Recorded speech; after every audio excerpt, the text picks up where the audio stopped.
可能是他还没有看到你发的信息，你再发一次看看。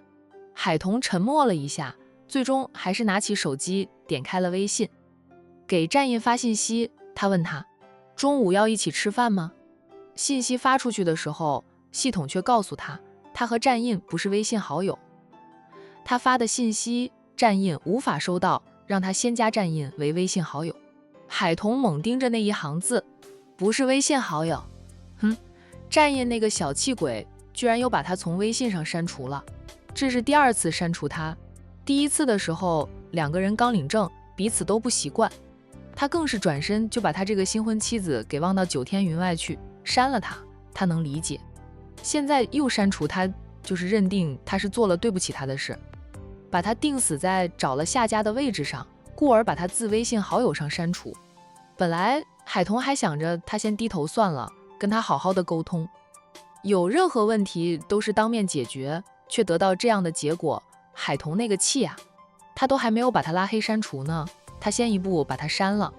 删就删呗，谁怕谁呀？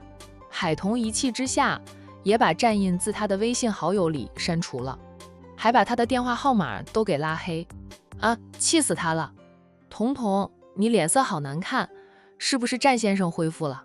海童把手机塞回裤兜里，淡冷的道，不用管他，你就做我们几个人的饭菜就行了，他吃不吃那是他的事，饿不死他。沈小军看着他，海童没好气地解释了一句，他在微信上删除了我，我一气之下也删了他，还把他的电话都拉黑了，以后别在我面前提起他。小军，你还是好好的找个靠谱的男人，谈上几年再结婚，别像我这样闪婚个祖宗回来，供着敬着还老是得罪他。海童起身绕出了收银台，然后抱起了外甥，对好友说道，我心情不好，我带杨洋去逛商场，拿他给我的生活费的那张卡去刷爆他。沈小军忙点头，你去吧，我做饭。海童抱着周洋出了店，把外甥放上车后，他开着车走了。他特意挑了本市最大的商场，进去后他就专挑贵的东西买。商场没逛完，他的购物车已经堆得老高了。海童还想再推一辆购物车过来，继续买的，考虑到自己一个人带着一个娃，买太多东西提不动，才放弃了。饶是如此，结账的时候那一行阿拉伯数字让海童差点想全都退货，还是想到了战印删他微信好友的事，他才咬咬牙刷了卡。因为他刷的是战印给他家用的那张卡，战印的手机会收到了消费信息。战印正在开会，会议室那么多人，所有人的手机都是调为静音的，唯独战印的手机能响。他收到了消费信息时，拿起放在桌面的手机，点开信息看了2眼，挨他最近的苏南留意到上司那2道浓密的剑眉，挑了挑，不过面上神色不变。战印放下手机继续开会，不过是花了几千块钱，都还不到1万元，他眉都懒得皱一下，就是心里忍不住想了想，海童买了什么东西，一下子花了大几千块钱，那点钱战印是不看在眼里的。但海童往日在花钱上都是精打细算，除非买大件的家具，否则他每天花在他们小家里的开支是不超过200块钱的。很快呢，战印便懒得去猜测，反正钱给了他就是让他花的。他是气他，甚至把他从微信好友上删除了，但该给他花的钱他并不想缺他的，怎么着他也会和他勉强到协议到期，不会提前终止协议，违反约定赔偿他大笔违约金的。10几分钟后，战印的手机又收到了消费信息，这一次一共支出了2万多元。当然呢，这点钱对于战大少爷来说依旧不算什么，他就是想知道哪个女人突然间花这么多钱买了黄金不成，还是他知道了他删除了他来了气，故意去买东西花他的钱。不得不说，战印真是会猜，他猜中了。离下班时间还有10分钟，会议也进入了尾声，战印干脆就直接散会。以往会议结束后都是他先离开会议室，各位高层管理才敢走出去的。这一次呢，战印就坐在他的位置上，拿着手机在看着什么，并没有率先离开会议室。众人你看我，我看你的，谁也不敢第一个起身离去。好一会儿，战印才发觉到不对劲，他抬头沉声问道：“大家不想下班？”众人想呀，但是又不敢动。最后还是战一晨带头离开会议室的。战一晨是战家二少爷，他带头走的众高层如同有了主心骨一样，赶紧的陆陆续续离开了会议室啊。苏南没有走，他因为是战印的总特助啊，每次开会都是离战印。最近别人或许没有留意到战印的变化，苏南却是留意到的了。等会议室只有2个人的时候，苏南关心地问道：“老板，你怎么了？”战印再次放下手机，人跟着往后靠，看着苏南好半天，才说道：“我跟海童闹翻了。”苏南：“为什么？”不等战印回答，他继续说道：“我早就觉得你不对劲，从周六中午吃完饭后，你就开始变了，总算承认你和海童吵架了吧？你说出原因来，我帮你分析分析。”啊，有什么好分析的？我亲眼看到他和其他男人吃饭，看到他笑着给那个男人夹菜。我是她丈夫，哪怕是名义上的丈夫，他对我都没那么好呢。苏南：“他出轨啊？精神上的出轨吧？”苏南张张嘴想说什么，一时间又不知道该说什么来安慰这个上司兼好友。不管是男人还是女人，知道自己的另一半出轨了，都会愤怒至极，难以接受，做事也会冲动一点的。战印是天之骄子，他习惯了高高在上，习惯了主宰一切，更习惯了所有人对他俯首称臣。海童背叛他，哪怕是精神上出轨，对于战印来说也是极大的打击，主要是他的自尊受不住呀。不是，老板，你就算亲眼看到海童和别的男人吃饭，给别的男人夹菜，那个男人是他什么人，你得弄清楚呀，万一是亲戚关系呢？战印脸色阴沉。张念生。苏南本能地问着：“张念生是谁啊？”哦，我知道了，张氏集团张总的儿子，现在在张氏集团磨练呢。我先分析分析，张念生的亲妈姓沈，夫人最好的朋友也姓沈。战印直接说道：“张念生是沈小军的表弟。”对对对，他们俩是表姐弟，夫人跟沈小姐是好姐妹，肯定早就认识张念生的了。他又比张念生大几岁吧，说不定他只是把张念生当成弟弟看待呢。他们没有半点血缘关系，当弟弟也当不成弟弟啦。苏南一噎：“是呀，就算嘴上说是当成亲弟弟，但没有血缘关系，你说破天也变不成亲弟弟。”沉默片刻后，战印又说了句：“张念生暗恋海童。”苏南：“你怎么知道的？”“我是男人，男人的直觉告诉我，张念生暗恋海童还不是1天2天的事。”苏南相信上司的直觉，他知道吗？这下子轮到战印一噎了。海童并不知道张念生暗恋他，他对张念生的好，纯粹是因为2个人认识的时间太长。用他的话说，他是看着张念生长大的，加上张念生是沈小军的表弟，有了一层关系。海童对张念生可能真的没有男女之情，他是真的把张念生当成弟弟看待的。周六你看到他和张念生吃饭，就只有他们2个人。战印绷着脸说道：“还有沈小军，那不就是了？又不是只有2个人，是3个人一起吃饭。至于你说他给张念生夹菜，说不定是那盘菜离张念生有点远，他才给他夹的菜呢。”战印绷着脸不说话，苏南却嘿嘿的笑哈。战印，你现在是不是在吃醋？你对你那个未婚妻是越来越在乎了吧？1个月的时间就在乎了。海童还真有本事。苏南在心里给海童竖起了2个大拇指，牛人呀！轻轻松松就拿下了战印，让战印这棵铁树都开了花。战印一脸黑，抄起手机起身走人。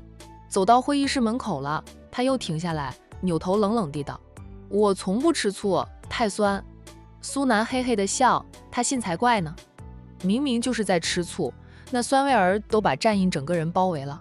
还死鸭子嘴硬，不承认。当然，苏南也理解战印不愿意承认在吃醋，毕竟战印和海童属于闪婚，战印可以说是替奶奶在报恩。战印眼高于顶，不是那种轻易动情的人。短短1个月的时间，想让战印承认他对海童是开始在乎了，是难为战印了。战印拉不下脸，他那该死的自尊高傲让他不愿意承认。战印从会议室里出来后，并没有马上离开公司，而是回了自己的办公室。和好友聊过后，战印的心情略有好转，心里也明白，仅是因为看到海童和张念生一起吃饭，给张念生加了一次菜，就认定海童出轨，那是行不通的。他就是莫名的生气啊！难道他真如苏南说的那样吃醋？怎么可能？在黑色转动椅上坐下来，战印再次掏出手机，想了很长时间，决定拉下脸回复海童的信息。当他点开微信时，才记起自己早就把海童自他微信好友上删除了。好在他还记得海童的手机号码。又纠结了片刻后，战印才鼓起勇气给海童打电话。你好，你所拨打的电话已关机。战印，海童手机关机了吗？还是他把他拉黑了？战印马上就用座机电话打给海童，能打通，不等海童接听，他便中断了，因为他确定了一件事，海童是真的把他的手机号码拉黑。本想拉下脸缓和一下夫妻关系的战印，被海童拉黑了号码后，马上又回到了原点。是他先删除他的，他接着拉黑他，夫妻打了个平手，就这样过吧。战印没有再尝试联系海童，而是起身离开了办公室，在保镖们的簇拥下离开公司，前往管城大酒店吃饭。至于那个去花钱消气的人儿，在金店扫了一次货，花了几万块钱后就熄了火。回到店里，海玲已经找工作归来，看他的这神情，便知道今天依旧没有收获。海童花了几万元买的东西，不敢搬下车，免得姐姐看到了，说他。沈小军不是多嘴的人，未经海童同意，便没有把小夫妻俩因为误会进入冷战期的事情告诉海玲。我以为你去接战印过来一起吃饭。海玲见到妹妹只抱着儿子下车，不见妹夫，随口说了句：我是去他公司了，他中午没空呀，要和客户一起吃饭。海童扯了个谎，海玲没有半点怀疑。饭后，海玲在店里略作休息，下午便又继续去找工作。花了战印几万元的海童心情也平静下来了。他想起当初领证的时候，他本就是找个人搭伙过日子的，夫妻俩谁也不爱谁，他又何必在乎他是怎么看他的？只要他没有提出离婚，他们就这样互不相干的过下去吧。想通了后，海童便有心情编织他的工艺品了。傍晚，海玲母子俩在店里吃过饭后，婉拒了海童的相送，母子俩自己搭车回家的。因为沈小军晚上要出去，海童要看店，姐姐坚持不让他送，海童便帮姐姐叫来了一辆计程车。看着母子俩上了车，他才放心的回到店里守着，一直到深夜11点，他才像往常那样关门回家。车子刚驶离管城中学门口，驶进外面的大马路时，他差点撞上了一辆路虎，惊得他紧急刹车，才没有撞上去。等那辆路虎过去了，海童才重新开车。而这一幕被后面缓缓而来的战印看在眼里，战印此刻坐的是他的专车。那辆海童觉得眼熟，以为是同小区住户的劳斯莱斯。海童那辆车是战印买给他的，战印记性好，自是认出那是他老婆大人的车，但他什么都没有说，只是吩咐司机慢点，别超过前面那辆轿车。司机不知道原因，阿七却是明白的，他轻声地向司机解释，前面那辆车是大少奶奶的。司机本能地扭头看了看车后座的战印，见战印神情冰冷，司机赶紧扭转头，专注地开着车，很注意地控制车速，不远不近地跟着大少奶奶的车子。阿七想到了最重要的一个问题，扭头问着战印，大少爷今晚回哪里？大少爷昨天都是住回了豪庭别墅区，现在跟着大少奶奶，是否就回明苑花园？战印沉默，半晌他才说道，回豪庭别墅区吧。但他看着前方那辆熟悉的轿车，不言而喻。就是他们先默默地护送着海童的车子回到了明苑花园，他才回他的别墅。阿七是个聪明人啊，秒懂大少爷的意思，便跟司机细说了。海童知道后方还有车辆跟随着，然后管城是个大都市，就算是深夜，也还会有不少车辆行驶在大路上，他没有留意到后面还有战印的车。不过就算看到了那几辆豪车，他也不知道是站印的。快到一个十字红绿灯路口的时候，在路边站着的7、8个青年忽然呼啦啦地冲出来，海童马上紧急刹车，在差点撞上他们的时候，他算是刹住了车。海童惊出了一身冷汗，好一会儿才回过神来。咚咚，其中一个青年拍打着他的车窗。海童以为自己还是碰到了人，忙按下车窗，却看到了他那个最小堂弟的嘴脸。是你？海童蹙眉，你想死是吧？知不知道你那样冲出来，我要是刹车不及，你就这么大了。想死，麻烦你死远一点，别弄脏我的车轮。他最小的堂弟海之钦才10几岁，正是叛逆不知天高地厚的年纪啊。上次他的堂弟们一起去他的店里找他谈和解的事，海之钦还特别嚣张，说要把他的店砸了。今晚却带着一班差不多年纪的青年半路拦他的车，这是想找事啊？是我怎么样？海童，你给我下车！不下车，我就把你的车都砸了。有钱买新车，不见你帮奶奶交医药费，你知道奶奶这次住院花了多少钱吗？海之钦年轻气盛，他不太知道过去的事，只知道奶奶生病后，这个堂姐从来不去医院看望奶奶，也不肯出钱。他爸妈说，奶奶治病的钱本该是海童姐妹俩出的，海玲堂姐没有钱，但海童堂姐却是有钱的。瞧，这辆车就是新的，得10几万一辆吧，有钱买新车，却不肯帮奶奶出医药费。因为大哥和二哥他们写了博文指责海童，然后海童还胡说八道带节奏，让不明真相的网友们反过来指责他们，害得大哥的生意不好做，二哥也被停职了，连他的父母以及亲哥哥的工作都受到影响。海之钦就是一肚子的火，特别是他们愿意与海童和解的时候，海童得饶人处不饶人。海之钦那天就想砸了海童的书店的，被堂哥们拦着。这几天他听到父母老在嘀咕要拿一笔钱出来给奶奶交医药费，还抱怨奶奶治病要花不少钱。海之钦想到这一切都是因为海童堂姐不出钱造成的，便约了一班兄弟，他们白天在海童的书店周围晃悠着，记住了海童的车牌号码，然后等到深夜路上车少人稀时，在路上等着海童经过拦他的车。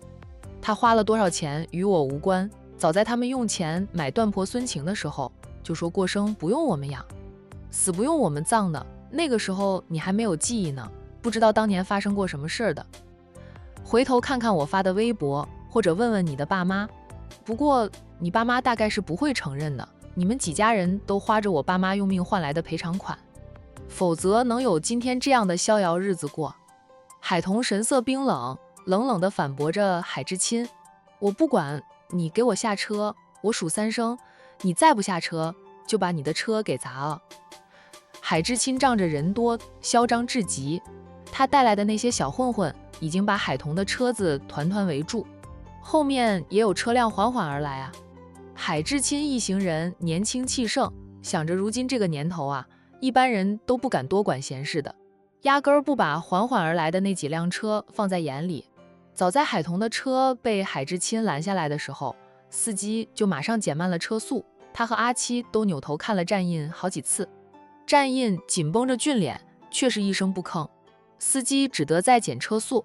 大少爷这是要等到大少奶奶危险时再出手就美吗？海童看到小堂弟带来的人当中有几个人手里拿着铁棍，相信他们真会把他的车砸了。他在车上翻找到他放在车上的一把雨伞，捏紧了雨伞，然后推开车门下车。在他下车的那一刻，海之钦就从同伴手里夺过了一根铁棍，一棍就朝海童敲打而来。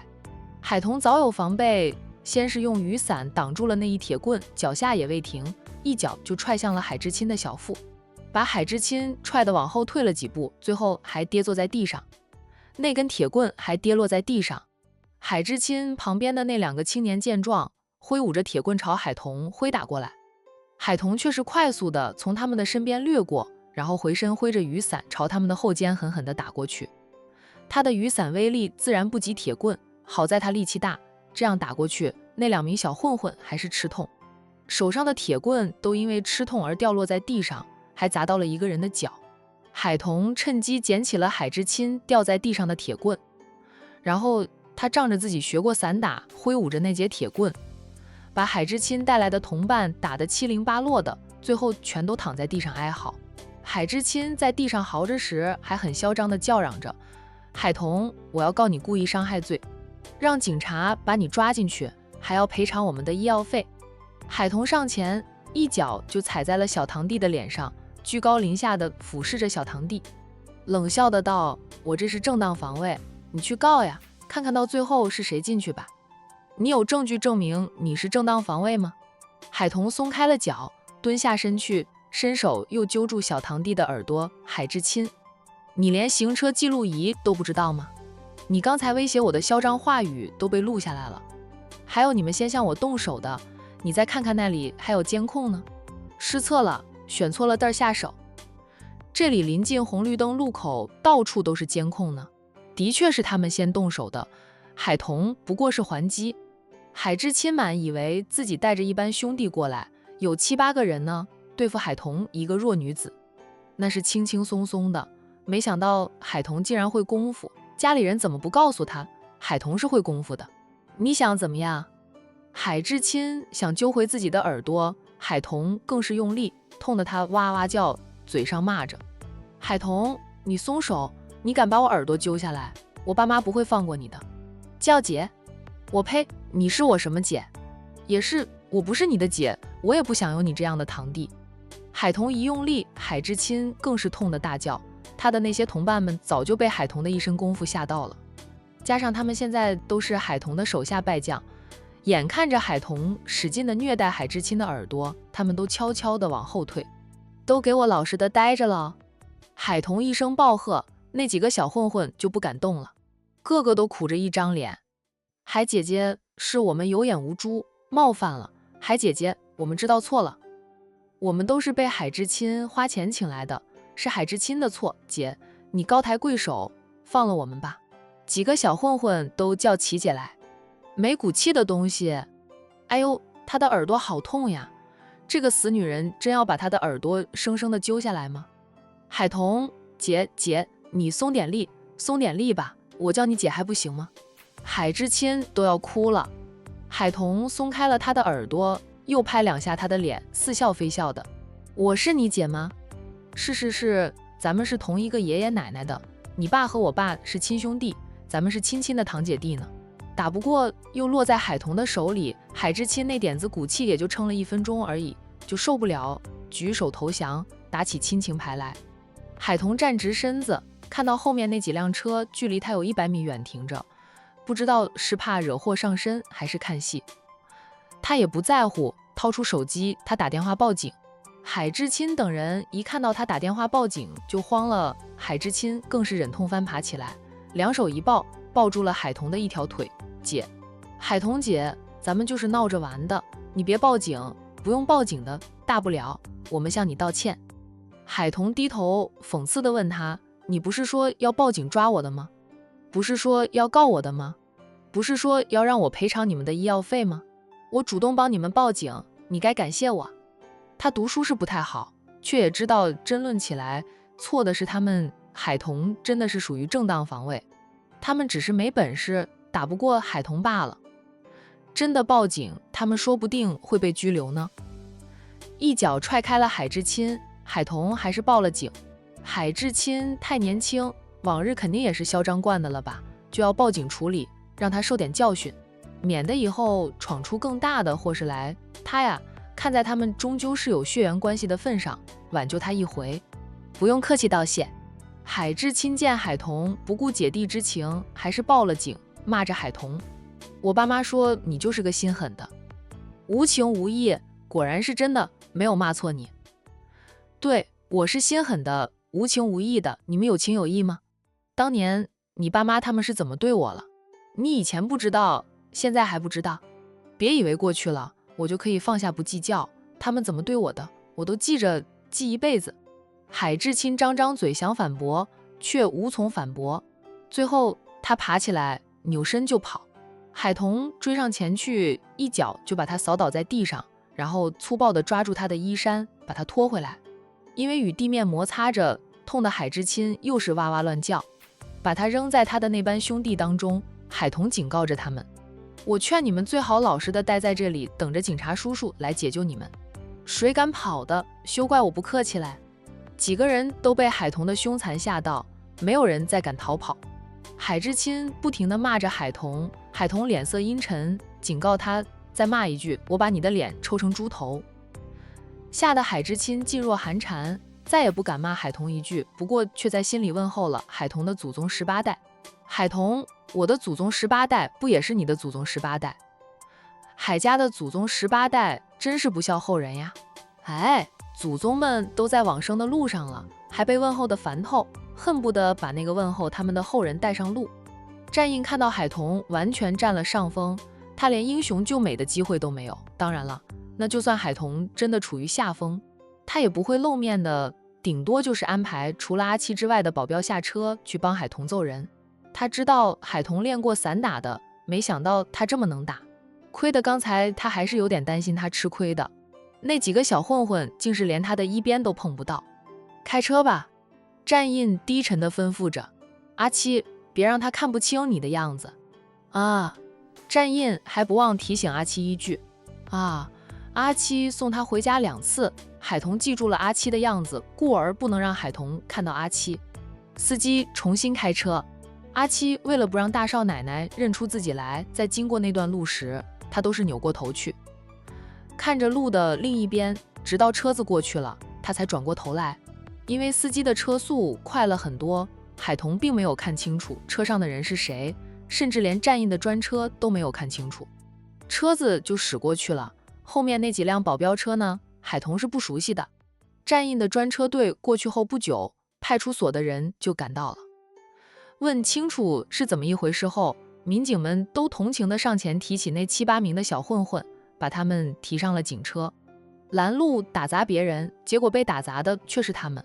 海童得跟着回派出所做笔录，有行车记录仪作证，又有路段监控。那几个小混混到了派出所后也是特别的老实，什么都说了出来。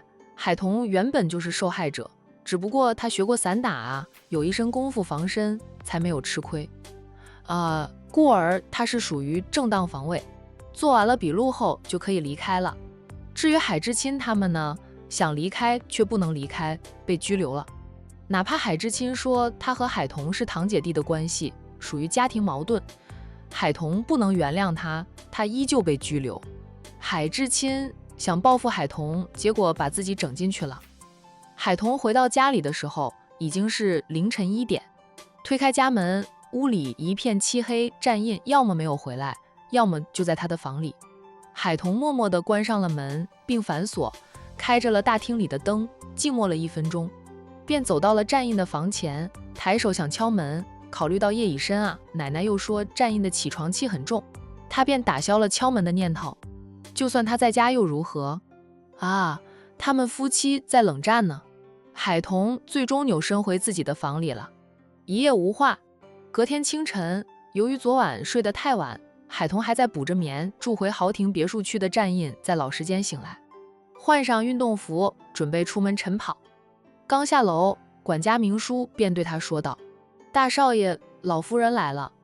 闻言，战印脸色微沉，脚下未停，迈着沉稳的步伐走出主屋，看到他的奶奶刚从车上走下来。虽然不喜欢奶奶突然过来打扰他的生活，战印还是快步走过去要挽扶奶奶。老太太没有拒绝他的体贴，看到他一身运动服，老人家问他：哦，要去晨跑？奶奶陪着你跑上2圈。战印皱眉：奶奶，你一把年纪了。奶奶身体硬朗得很。战印颇为无奈，奶奶要陪跑，他只能让着。婆孙俩一起走出的别墅，在小区里的水泥路上慢慢地跑着。老太太虽说上了年纪，但她身体很好，平时在家里有时候还会和工人们一起下地干活呢。她是个从不摆架子的老太太，战家山庄所有工人都很喜欢这样的老主人。在明苑花园住得好好的，怎么又搬回来住了？老太太过来其实是收到了风声，知道大孙子和海童之间出了点问题。是什么问题，老人家暂时不知道。奕晨只说大哥近来有点心神不宁的样子。从明叔嘴里，他获知战印搬回了别墅里居住，盼着长孙和海童能擦出火花，成为真正夫妻的他自是火急火燎地赶过来，看看能不能调解一下小夫妻俩的矛盾吧。我还是习惯住在这里。这栋大别墅是战印成年后就买下来的，一直住到现在，除了老宅，这里等于是他的第二个家。他名下的其他别墅，只有需要用到时，他才会住上一住，很多时候都是回到豪庭里居住。是不是和海童吵架了？老太太改跑为走，问着身边的长孙。战印淡淡的道：我是个有风度的人，不会和他计较。抵死不承认自己那天晚上失去了风度，强吻了海童。他做梦都想不到自己竟然会做出那样恶劣的举动来，现在回头想想，他都恨不得给自己一耳光。他的修养哪去了？他的风度哪去了？他的沉稳被狗叼了吗？海童做了什么事让你不回明苑花园？没做什么。阿印，你是在奶奶身边长大的，在这个家里，论谁最了解你，非奶奶莫属。你们夫妻俩没闹矛盾，你不可能跑回来住啊。海童到底做了什么事？你不说也无妨，等会儿奶奶去他的店里问问，他便知道了。战印停下来，看着自家奶奶，颇有点气急败坏。奶奶说过了，你不能插手管我和海童婚后的任何事情。奶奶不插手管，奶奶就是关心关心，想知道你们俩怎么了。你是个高傲的人，自尊心强，又装穷隐婚，海童压根儿不知道你的真实身份，就算你错了，你也不会轻易低头道歉。这个时候你需要奶奶来当个推手，帮你们缓和一下僵冷的关系。老太太是答应了战印，在她和海童领证后，她老人家不会干涉夫妻俩的婚后生活，但老太太一直留意着小夫妻俩的一举一动，知道小夫妻俩从最初的忘记彼此到相处融洽，战印对海童渐渐有了关心。他老人家还曾嘚瑟过，觉得他眼光不错，小夫妻俩按照他期盼的那样发展了。谁知道呢？他的嘚瑟还没有过，小夫妻俩就分居了。